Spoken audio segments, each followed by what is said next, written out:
నిజంగా అమ్మాయిలకు సుఖపడాలంటే మగవాళ్ళకి ఎంత సైజు ఉండాలి అని అడుగుతున్నారు. అమ్మాయిలు సైజ్ చూసి పడరు.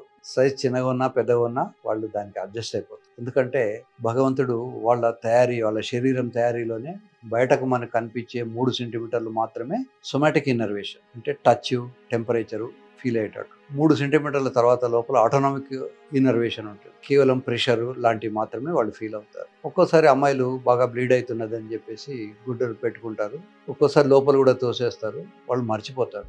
అలా మర్చిపోయినప్పుడు గబ్బు వాసన వస్తుంది కానీ కనీసం లోపల ఒక గుడ్డ ఉన్నదన్న జ్ఞానం కూడా, టచ్ కూడా వాళ్ళకు ఉండదు. కనుక మగవాళ్ళకున్న అపోహనే అమ్మాయిలు లెంత్ చూసి పడతారనుకో. మీరు పోర్నో చూసినప్పుడు చాలా సార్లు వాళ్ళు ఏం చేస్తారంటే నీగ్రో బాయ్స్ని సెలెక్ట్ చేసుకొని వాళ్ళ అంగం పొడవుగా ఉన్నట్టు చూపెడతారు. ఒక్కోసారి నిజంగా పొడవుగా ఉన్న వాళ్ళనే సెలెక్ట్ చేసుకుంటారు. లేదా కెమెరా ట్రిక్స్ వల్ల పొడవుగా ఉన్నట్టు, చాలా టైం చేస్తున్నట్టు మనకు ఒక భ్రాంతిని కలుగజేస్తుంటారు. అంతేగాని పొడవు వల్ల ఎక్కువ సుఖం ఉంటుంది అనుకోవడం పొరపాటు.